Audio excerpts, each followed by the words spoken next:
여러분, 우리 교회는 매년 한국교회 역사순례를 다녀옵니다. 지난 6월에도 전라남도 영광 신안 지역을 다녀왔습니다. 그때 가보니까 이전에는 몰랐던 이야기를 들을 수 있었어요. 우리가 야월교회라고 하는 곳을 방문했는데요, 그 교회 성도 65명이 북한 공산군에 의해서 순교했다고 하더라고요. 거의 전 교인이 다 죽은 거였습니다. 그 성도들이 살아있는 채로 생매장을 당했고 일부는 물에 수장을 당했다고 했어요. 교회당은 다 불타버렸습니다.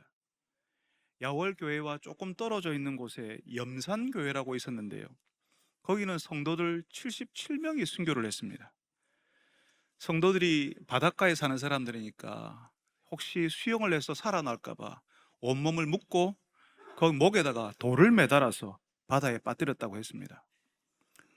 거기서 조금 떨어진 곳에 임자진리교회라는 곳에서는 48명의 성도가 순교를 했답니다. 모두 다 1950년 9월과 10월에 일어난 일이었어요. 그 당시 공산군들은요, 백성들, 남한 백성들의 인심을 얻어야 되니까 사람들을 막 죽이고 하지는 않았거든요. 근데 유독 막 죽이는 대상이 있었어요. 몇 개의 대상이 있었는데 그 중에 이 사람들이 죽이려고 했었던 대상이 누굴까요? 예수 믿는 사람들이었습니다. 1950년 9월 15일에 인천 상륙 작전이 성공하고 나니까 이제 테러가 막히지 않았습니까? 그러니까 전라도에 있던 그 북한 공산군이 빨리 퇴각을 해야 됐거든요. 빨리 퇴각을 해야 되는 그 급박한 상황에서도 무슨 일을 하고 가냐 하면요, 예수 믿는 사람들을 죽이고 가는 거예요. 바쁘게 퇴각해야 되는 형편에서도 예수 믿는 사람들을 죽이고 갔다면 예수 믿는 사람들을 얼마나 미워했는지를 알겠죠. 총을 쓰지도 않았어요. 때려서 죽이고 땅에 묻어 죽이고 물에 빠뜨려 죽였습니다. 거기엔 아이들도 있었어요. 그냥 예수 믿는다는 이유 때문에 죽이는 겁니다. 오늘 예수님이 그런 말씀을 하셨어요. 세상이 너희를 미워하면 너희보다 먼저 나를 미워한 줄로 알라. 지금 예수님은 예수님 따르는 제자들에게 제자들이 앞으로 어떤 일을 당하게 될는지를 알려주시는 겁니다. 예수 믿으면 세상에서 떵떵거리며 살게 되고, 예수 믿으면 하나님이 알아서 다 잘 봐주시고 아무런 불편 없이 뭐 그런 것이 아니라 세상이 미워하게 될 거라고 말씀하시는 겁니다. 우리는 지난주까지 예수님이 우리를 얼마나 사랑하시는지를 들었어요. 어떻게 우리를 사랑하시는지를 봤어요. 제자들의 발을 씻기시고 섬겨주시고 생명까지 내어주시는 사랑을 하셨다라고 하는 사실을 알았어요. 그래서 그 예수님이 그러니까 너희들도 그렇게 사랑하라 이렇게 말씀하셨어요. 우리가 예수 믿으면 그런 사랑의 관계를 경험한다는 거죠. 우리가 예수님을 따르는 사람이라면 예수님이 우리를 사랑하시는 것을 경험하고, 가지와 같이 우리가 연약한 인생이라 할지라도 우리 인생 끝에 사랑의 열매가 맺히게 될 것을 경험할 거라고 알려주셨습니다. 예수 믿지 않으면 절대로 할 수 없는 기쁨이라고요. 그런 감격을 누리게 될 거라고요. 그렇지만 여러분, 예수님의 사랑과 함께, 예수님이 우리에게 허락하시는 그 사랑의 관계와 함께 우리가 또 뭘 경험하냐 하면요, 세상이 우리를 미워하는 것을 경험하게 될 거라는 겁니다. 우리가 예수님을 따르지 않으면 그런 일 없어요. 그런 일 안 당할 거예요. 1950년 9월에 공산군들이 야월교회, 염산교회, 임자진리교회 성도들을 죽이는 이유가 뭐였는데요, 이 사람들이 예수를 따르거든요. 자기 신앙을 포기하지 않거든요. 죽어도 예수 믿겠다고 하니까, 그러니까 미워하는 거예요. 죽이겠다는 거죠. 여러분, 우리가 예수님을 제대로 믿겠다고 하면 세상은 우리를 미워합니다. 그렇지만 우리가 예수님을 제대로 따르지 않으면, 건성으로 믿으면 세상이 우리를 건드리지 않습니다. 우리에게는 아무 일도 일어나지 않을 거예요. 우리는 정말 평화롭게 이 땅을 살아가게 될 겁니다. 우리를 좋아하게 될 거예요. 말이 통한다고. 야, 이 사람들 생각이 유연하네. 교회 다니는 사람들 중에도 깨어있는 사람들이 있네. 그렇게 이야기할 겁니다. 아주 친절하게 대해주겠죠. 직장에서도 우리가 교회 다닌다라고 하는, 예수 믿는다는 그런 표시만 내지 않으면요, 직장생활 비교적 편하게 할 겁니다. 안 믿는 분들과 결혼했어도요, 예수 믿는다고 하는 표시만 내지 않으면 평탄한 결혼생활이 가능할 겁니다. 그냥 조용히 엎드려서 가만히 있으면 세상과 부딪힐 일이 없지요. 근데 여러분, 예수 믿는 사람이 추구하는 가치가 이 세상의 가치와 다른데 어떻게 충돌하지 않고 어떻게 갈등하지 않고 지낼 수 있습니까? 우리는 예배 드려야 하거든요. 근데 안 믿는 가족이 1년에 몇 번만 가면 되지 그걸 매주 가야 되냐라고 하면 서로 어려워지는 거죠. 수요일에도 가서 기도하고 싶고 사랑방 모임에도 가서 말씀을 나누고 삶을 나누고 우리 이야기도 좀 하고 싶은데 너는 맨날 교회 가냐? 너는 교회 가서 사냐? 이렇게 하면 정말 불편해지는 겁니다. 직장에서도 마찬가지죠. 얼마 전에 저희 집 아이가 한동안 취업한다고 면접을 보러 다녔거든요. 어떤 회사 면접관이 저희 아들에게 술, 담배 하는지를 물어봤어요. 인사 담당자 사무실에서 면접을 하는데 그 방 안에 들어가니까 담배 냄새가 코를 찌르더랍니다. 그 면접 보고 나서 그 회사에 붙어도 어떻게 할지 모르겠다고 이야기했어요. 감사하게도 그 회사 떨어졌습니다. 예전에 군대 교회 나오던 친구가 그런 이야기 했어요. 자기는 담배 안 태우는 사람하고 말이 안 통한다고. 담배 한 대 다 같이 피우고 나면 그냥 말이 통한다는 거죠. 진짜 우리나라는 학연, 지연, 혈연, 흡연이 문제예요.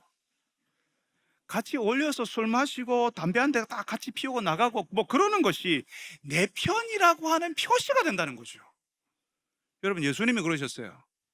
너희가 세상에 속했으면 세상이 자기 것을 사랑할 것이고, 그러나 너희는 세상에 속한 자가 아니요 도리어 내가 너희를 세상에서 택하였기 때문에 세상이 너희를 미워하느니라. 우리가 세상에 속했다면, 세상의 가치를 쫓아서 사는 사람들이라면 세상이 우리를 좋아했을 거라는 거죠. 자기 편이니까. 그런데 예수님이 우리를 불러주셨으니까, 예수님 편에 서게 하셨으니까 우리 미워한다는 거죠. 자기 편이 아니라고. 우리가 예수님을 건성으로 믿으면 세상이 우리를 미워할 일 없습니다. 오히려 좋아하죠. 근데 제대로 믿겠다고 하면요, 예수님의 가치를 가지고 살려고 하면요, 우리는 필연적으로 충돌하게 되는 겁니다. 우리 사회는 점점 동성애를 인정하라 하고요, 성소수자 중심의 법을 만들겠다고 하면 예수 신앙의 가치에 어긋나는 일이니까 우리가 가만히 있을 수 없는 거죠. 여성들이 자기 결정권을 가졌다고 낙태를 허용하라 하는 것도요, 태아도 생명이라고 하는 우리의 가치와 충돌하는 겁니다. 그래서 그러면 안 된다고 이야기하는 거죠. 당연히 동성애자들이나 동성애 지지자들은 우리를 미워할 겁니다. 낙태를 원하는 사람들은 우리를 눈의 가시처럼 생각하겠죠. 그렇지만 여러분, 세상이 우리를 미워하기만 하면 되는데요, 그 미워하는 세상이 힘을 가지지 않습니까? 그러면 이제 박해가 시작되는 겁니다. 박해의 끝은 미운 그 사람이 사라지는 거예요. 1950년 9월에 야월교회, 염산교회, 임자진리교회에서 일어난 일들이요, 북한 공산군이 그 전라도 지역을 장악하고 힘을 가졌기 때문에 일어난 일이었어요. 힘을 가지니까 미워하는 것을 넘어서 이제는 죽이는 거죠. 미워하는 그 힘이 국가 권력이 되는 때는요, 학살이 일어나는 겁니다. 예전에 나치 독일이 유대인, 폴란드인, 장애인, 집시 뭐 그런 사람들을 무차별로 학살을 했거든요. 유대인들만 600만이 죽었다고 하지 않습니까? 대구 인구가 220만, 230만쯤으로 봐요, 요즘. 그러니까 대구와 같은 도시 2개 반 정도 되는 거기에 있는 인구가 다 죽었다는 거죠. 다 죽여버렸다는 거죠. 사람이 어떻게 그렇게 많은 사람을 죽일 수가 있을까요? 사람이 어떻게 600만이나 되는 사람들을. 거기에는 미움을 빼놓고는 설명할 수가 없습니다. 미우니까 힘을 가지는 순간 숙이는 거예요. 그러니 그래도 된다고 생각하거든요. 아무도 내가 힘을 가졌으니까 거기에 대항하지 못하니까 그렇게 하는 거죠. 유대인들 때문에 독일의 불행이 찾아왔다고 믿으니까, 폴란드이나 장애인들이 많아지면 불편해지니까, 집시들이 너무 방탕한 생활을 하고 있으니까, 마음에 안 드니까 수용소로 가스실로 다 보내버리는 겁니다. 미워서요. 여러분, 이 미움은 하나님을 떠난 사람들이 가지는 아주 근원적인 감정입니다. 악한 죄인이 품는 마음이 바로 이 미움이에요. 창세기 첫 부분을 보면요, 거기에 아담과 하와의 아들 둘이 나오지 않습니까? 가인과 아벨. 이 가인과 아벨이 하나님께 제사를 드리는데 하나님께서 아벨의 제사는 받으셨어요. 그런데 가인의 제사는 어떻게 하셨죠? 안 받으셨습니다. 가인이 형인데 자기가 보니까 가인의 제사를, 자기 제사를 안 받으시는 거죠. 그런데 보니까 아벨의 제사는 받으시네. 그래서 아벨을 미워하는 겁니다. 그래서 미운 아벨을 들여서 죽여버리죠. 이 미워 형제도 죽이게 만들어요. 상대방이 이 땅에서 사라질 때까지 계속하는 겁니다. 힘이 있으면 그 미운 그 사람을 죽이는 데 사용하는 거죠. 그래도 된다고 생각하는 겁니다. 여러분, 지금도요, 우리가 사는 땅 다른 편에서는 예수 믿는다는 이유로 미움을 받고 죽는 사람들이 많이 있습니다. 우리가 모르고 있지만, 그 소식을 듣지 못하고 있지만, 우리가 본 저녁 뉴스에서는 그런 이야기를 하고 있지 않지만 지금도 많은 사람들이 예수 믿는다는 이유로 박해를 받고 죽고 있습니다. 네팔, 파키스탄, 인도, 방글라데시, 그리고 여러 이슬람 원리주의 국가에서요, 지금도 예수 믿는다는 이유로 교회를 불태우고 때리고 죽이는 일이 일어납니다. 그 땅에 들어간 선교사님들이 그렇게 이야기해요. 지금도 교회를 불태우고 그 교회 목사를 죽이는 일이 일어나고 있다고요. 선교사들은 외국인이니까 보통은 건드리지 않습니다. 그냥 추방해버리죠. 그렇지만 거기 있는 주민들은 예수 믿는다고 박해를 하는 겁니다. 다수가 힘을 가졌으니까 소수인 예수쟁이들을 죽을 정도로 미워하는 거죠.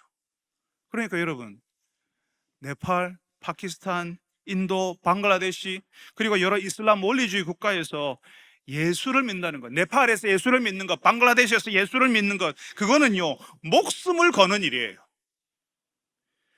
우리가 지금 이 평화로운 남한 땅에서 우리도 예수 믿습니다 하는 것과는 전혀 다른 무게를 가진다는 거죠. 예수님 시대도 그랬습니다. 내가 예수 믿습니다라고 하는 그 고백은 내가 예수님 때문에 죽어도 좋습니다라고 하는 의미였어요. 1950년 9월에 야월교회, 염산교회, 임자진리교회 성도들도요, 생명을 걸고 예수를 믿었습니다. 나 사실 예수 안 믿어요. 나 오늘 친구 따라서 교회 온 것뿐이에요. 하필이면 오늘 그날이네. 그렇게 이야기했으면, 그렇게 변명했으면 그 미움, 그 죽음에서 벗어날 수도 있었어요. 그런데 그 성도들 모두가 죽을 때까지 예수 믿는다는 사실을 부인하지 않았습니다. 예수 신앙을 포기하지 않았습니다. 오히려 죽음의 순간에 기도하고 찬송했다고 합니다. 서로 격려했다고 해요. 박해의 순간, 죽음의 순간에 예수님을 더 강하게 붙든 거죠. 여러분, 우리는 믿음의 선배들처럼 박해의 순간이 찾아오고 죽이겠다는 위협이 찾아올 때에 그래도 예수 믿겠다고 이야기할 수 있을까요? 예, 목사님 당연하죠. 나는 죽어도 예수님 믿습니다. 고백할 수 있는 분이 여기 여러 계실 겁니다. 맞습니다. 그렇지만 제법 많은 분들은 예, 나는 죽는다 해도 예수 믿습니다라고 자신 있게 말하지 못하실 겁니다. 여러분, 저도 그렇습니다. 지금은 제가 그래, 나를 죽인다 해도 나는 예수 믿지, 예수 믿는 거 포기할 수 없지 하는 그런 마음이 있지만, 이게 저의 진실이지만 막상 죽음의 순간이 오면 제가 어떻게 해야 할지 사실 저도 자신이 없습니다. 제가 저를 알거든요. 제가 얼마나 연약한지, 그리 대단하지도 강하지 않다는 사실을 알고 있습니다. 그래서 그냥 그런 기도를 하고 싶어요.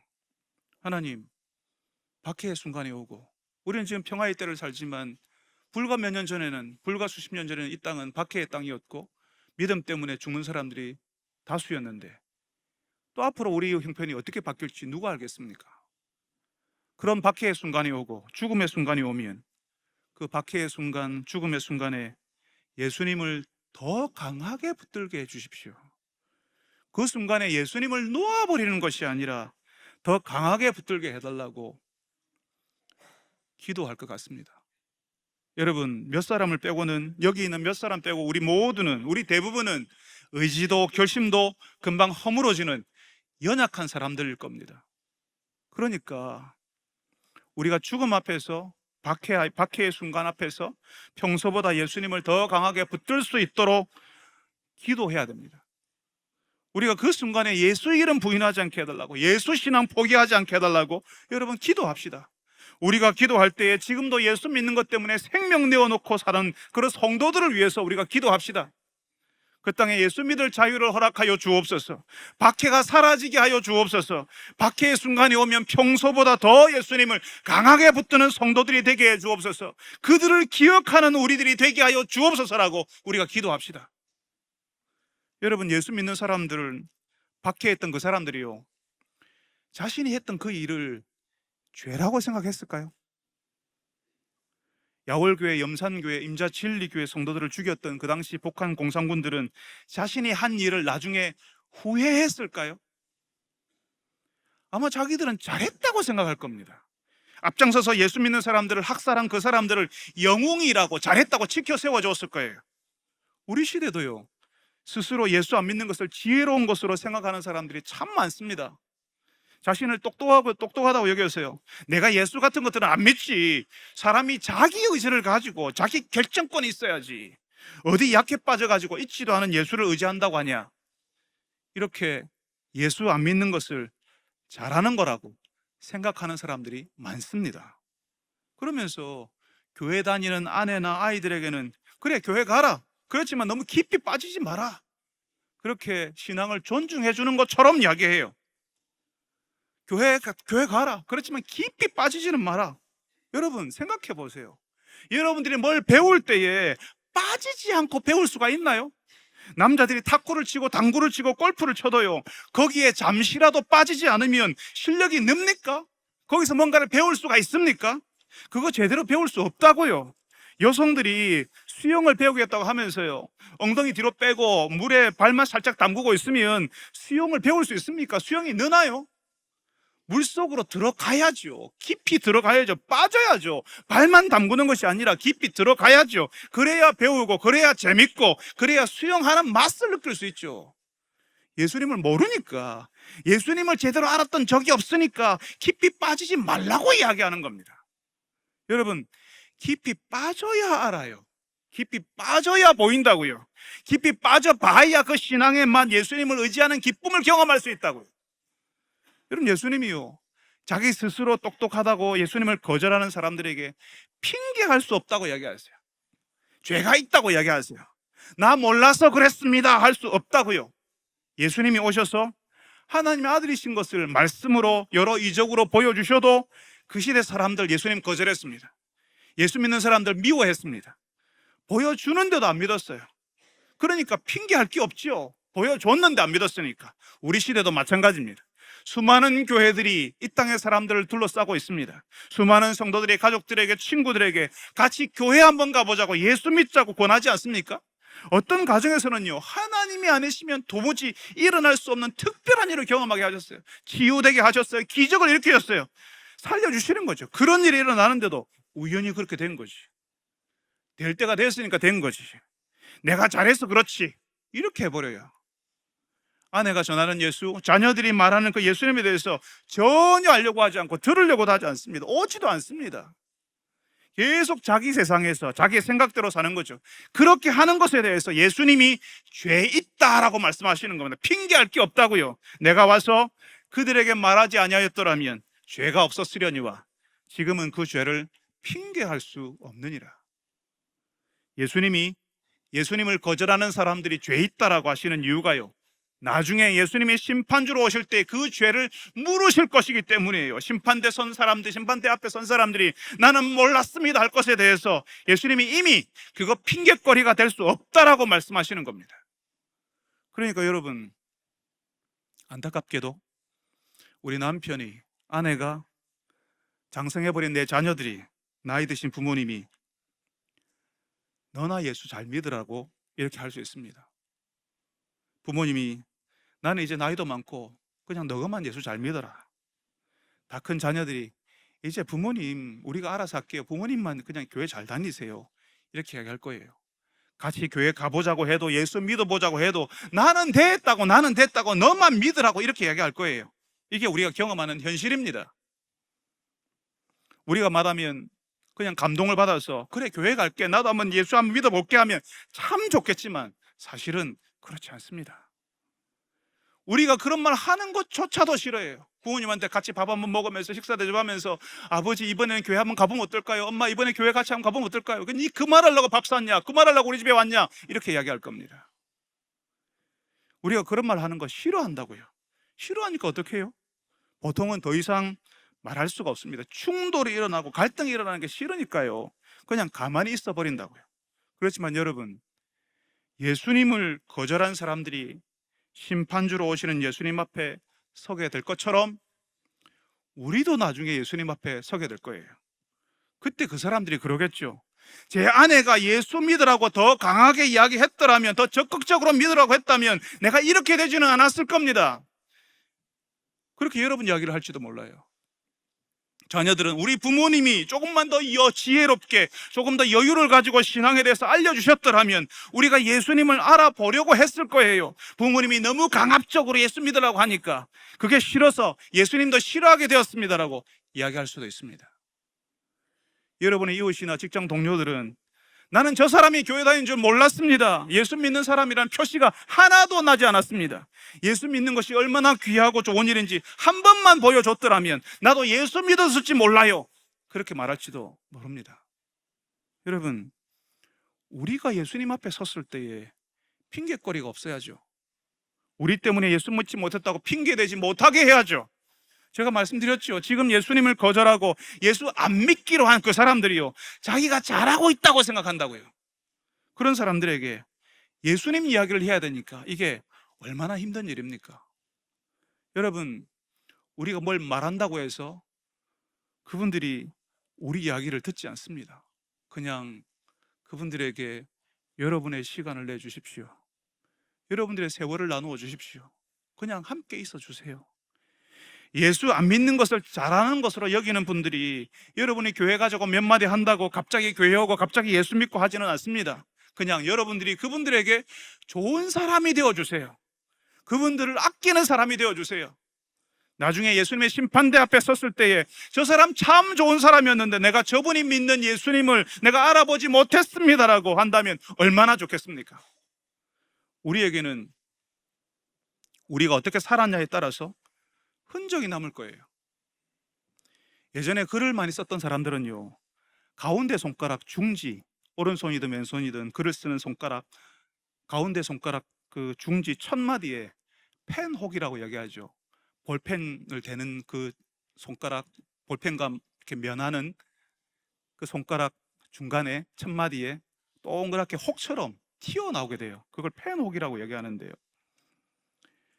가운데 손가락에 큼직한 펜혹이 올라와 있는 사람을 보면 아, 이 사람 글 쓰는 사람이었네, 글 쓰는 사람으로 살았네, 우리가 이렇게 짐작할 수 있습니다. 치질이나 허리 디스크로 고생하는 사람들 보면 아, 이 사람 오랫동안 앉아서 생활하는 직장인이었겠네, 이렇게 짐작할 수 있잖아요. 그 사람의 생활이 그 몸에 흔적을 남기거든요. 예수님께서 그런 흔적이 있었어요. 예수님이 부활하시고 나서 제자들을 처음 만났는데 제자들이 예수님 못 알아봤어요. 예수님이 살아나신 걸 믿지 못했어요. 그러니까 제자들에게 예수님이 손에 못자국, 옆구리에 창자국을 보여주셨습니다. 그 못자국, 창자국은 예수님이 우리를 사랑하셔서 십자가에서 죽으신 흔적이잖아요. 다른 말로 하면 상처예요. 피가 흐르고 예수님을 아프게 한 상처였다고요. 그런데 나중에 제자들에게 예수님이 누구신지를 밝히려고 할 때에 바로 그 상처를 보여주는 거죠. 그 흔적이 예수님을 알아보게 하는 표시였다고요. 그 상처가 예수님이 십자가에서 죽으셨다가 살아나신 그리스도라고 하는 증거였고요, 우리를 사랑하셨던 흔적이었던 거죠. 우리에게도 그런 흔적이 남을 겁니다. 어떤 사람에게는 깊은 상처가 되어서 남을 거예요.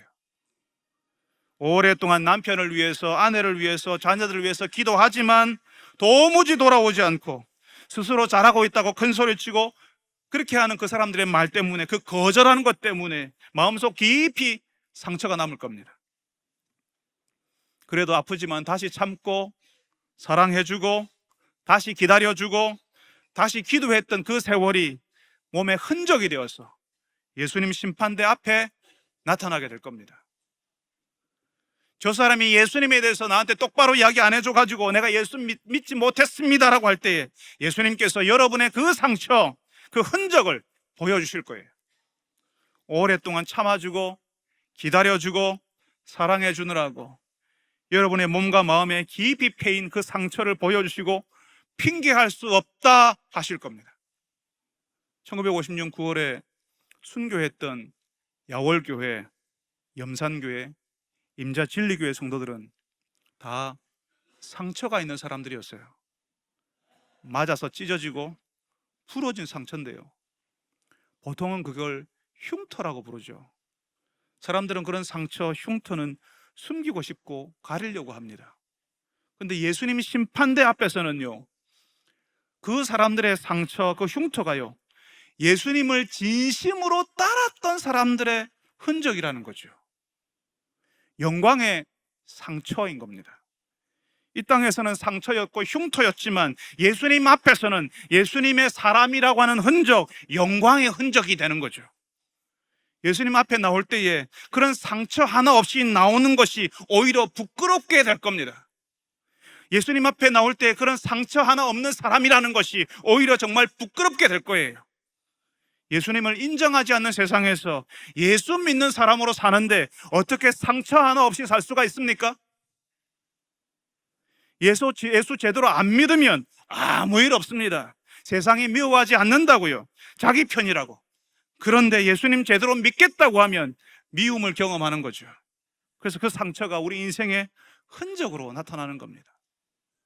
아프고 또 아프고 또 아프고 피를 흘리고 또 흘리고 흘려서 나중에는 우리에게 지울 수 없는 흉터가 되는데, 그게 예수님 앞에 섰을 때는 예수님을 따랐던 사람의 흔적으로 나타나게 될 겁니다.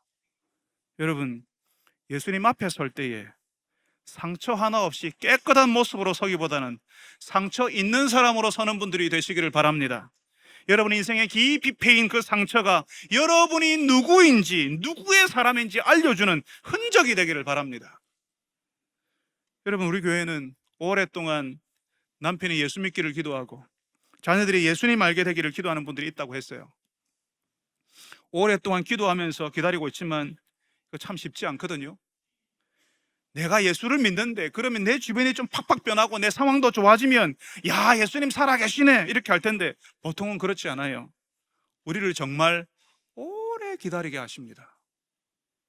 그래서 정말 예수님이 살아계신 건 맞나, 예수님이 내 기도를 들으시는 건 맞나 하는 그런 의심이 우리에게 정말 자주 찾아오죠. 오랫동안 나 혼자만 예수 믿고 있고 우리 가족들은 아무도 안 믿고 내 주변 사람들은 다 하나같이 예수님 인정하지 않고, 그러니까 내가 점점 작아지는 것 같은 거죠. 나만 바보 같고 나만 미친 사람 같고 이렇게 느껴진다고요. 근데 예수님이 말씀하십니다. 보혜사 곧 아버지께로부터 나오시는 진리의 성령이 오실 때에 그가 나를 증언하실 것이다라고요. 예수님이 지금 성령 하나님에 대해서 말씀하시면서요, 승리하는 현장에, 부흥되는 현장에, 잘되고 있는 현장에서 성령 하나님이 역사하신다 이렇게 말씀하시는 거 아닙니다. 지금 예수 믿는 사람들이 미움을 당하고 있는 것에 대해서 말씀하시면서 어려움을 겪는 그 형편에서 성령 하나님께서 예수님을 증언하신다라고 말씀하시는 거죠. 예수 믿는 성도들이 미움을 받을 때, 어려움을 겪고 있는 그 형편에서, 성도들이 어려운 일상에서 성령 하나님이 예수님을 드러내어 주신다고요. 성도들이 어려운 삶을 살고 있을 때 성령 하나님이 예수님을 더 선명하게 드러내신다, 네가 믿는 게 맞다, 잘하고 있다 이렇게 해 주실 거라는 것이죠. 여러분은 언제 예수님을 나의 주님이라고 확신하셨어요? 여러분 사업이 잘 될 때, 여러분이 모든 것이 잘 나가고 있을 때 예수님이 나의 주님이라고 확신하셨나요? 저는 아니에요. 제가 아는 사람들은 잘 될 때, 잘 나갈 때 예수님을 나의 주님을 하고 알지 못했습니다.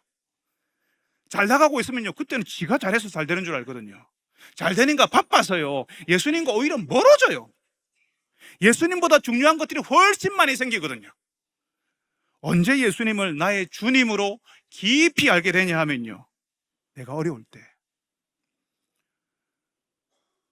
이전에는 한 번도 이런 방식으로 예수님을 의지해 본 적이 없을 정도로 그렇게 예수님을 의지했을 때, 너무 어려워서 예수님을 의지하게 될 때에, 내 인생의 가장 힘든 날에 그때 이전에는 보이지 않았던 예수님의 은혜, 예수님의 능력, 예수님의 위로를 경험했습니다. 잘 될 때가 아니었어요. 예수님을 나의 주님으로 깊이 알게 된 것은 힘들 때였어요. 여러분도 그러지 않았습니까? 그러니까 여러분, 잘 될 때, 부흥되고 있을 때, 뭔가 막 잘 나가고 있을 때, 야, 이거는 성령의 역사네, 성령 하나님이 여기에 계시네, 이렇게만 생각할 필요 없습니다. 고통하고 신음하는 성도들의 방에, 힘겹게 버티고 있는 성도들의 일터에 성령 하나님께서 함께 계시는 겁니다.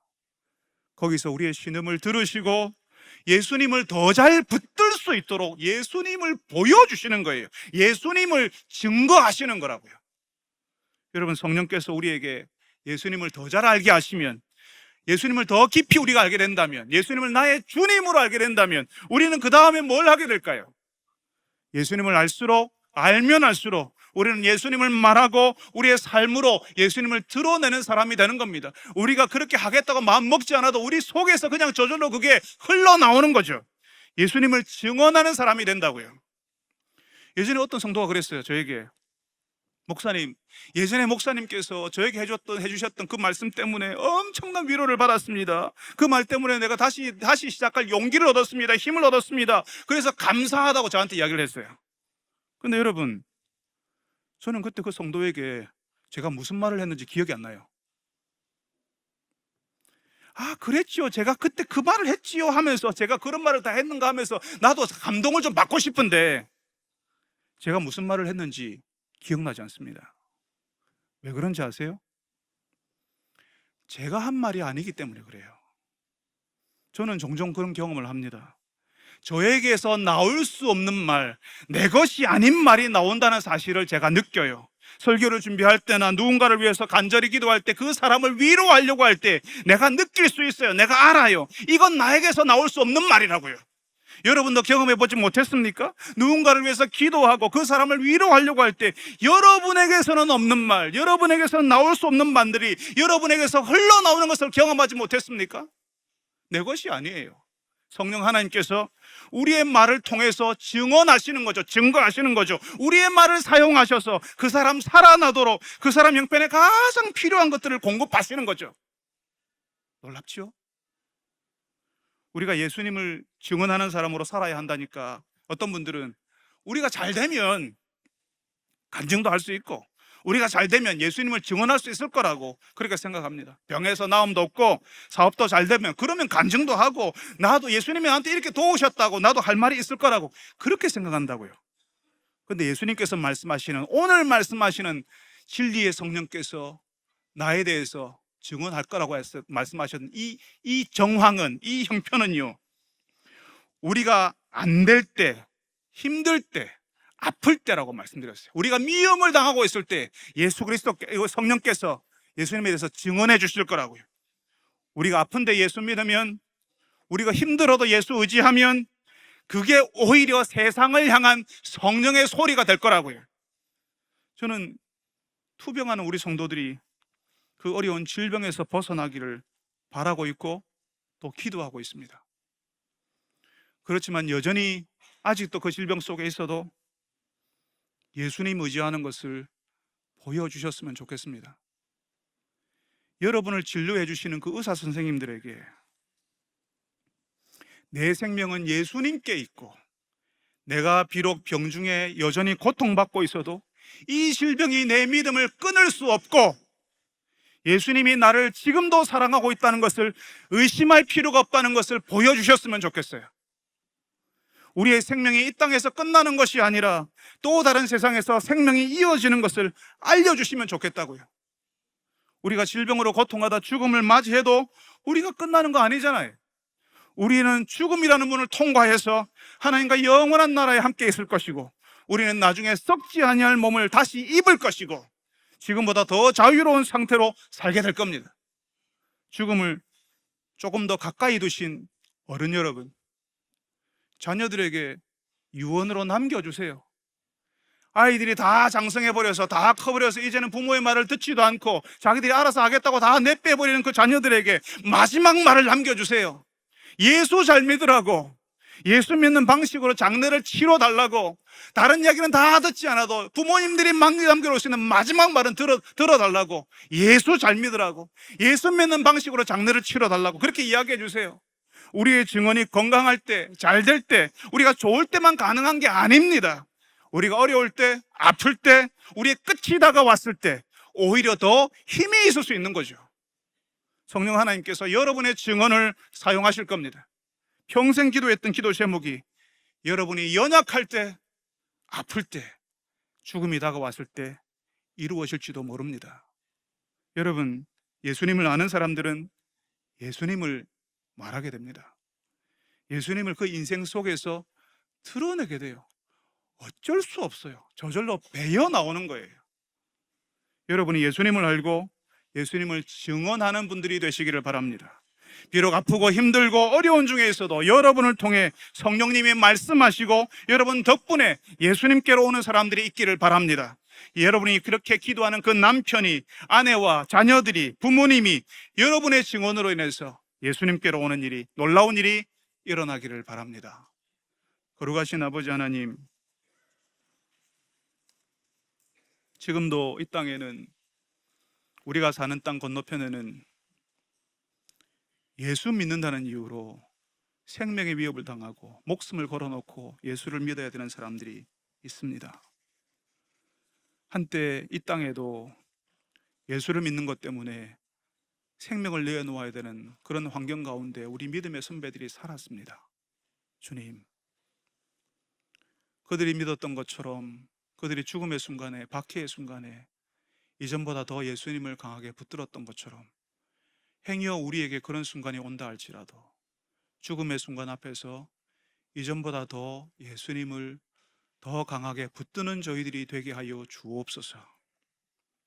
주님, 우리가 주 앞에 설 때에 상처 하나 없는 사람으로 서는 것이 아니라 아프고 지치고 서럽고 눈물 나는 세월이 우리의 상처가 되고 흔적이 되어서 그 흔적 가지고 주 앞에 설 수 있게 하여 주옵소서. 주님, 이 땅에서 주님을 들으려고 하는 사람들이었습니다. 이 땅에서 우리는 외롭고 우리는 참 힘들고 지칠 때가 있습니다. 그 힘들 때에 주님께서 성령이 나를 증언하고 너희들이 나를 증언하게 될 거야 라고 말씀하시는 것처럼 우리가 힘들 때에 주님이 나의 주님이시고 우리가 어려울 때에 주님께서 살아계신다는 사실을 확신할 수 있게 하여 주시옵소서.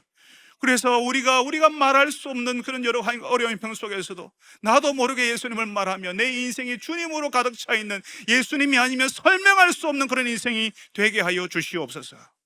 예수님의 이름으로 기도합니다. 아멘.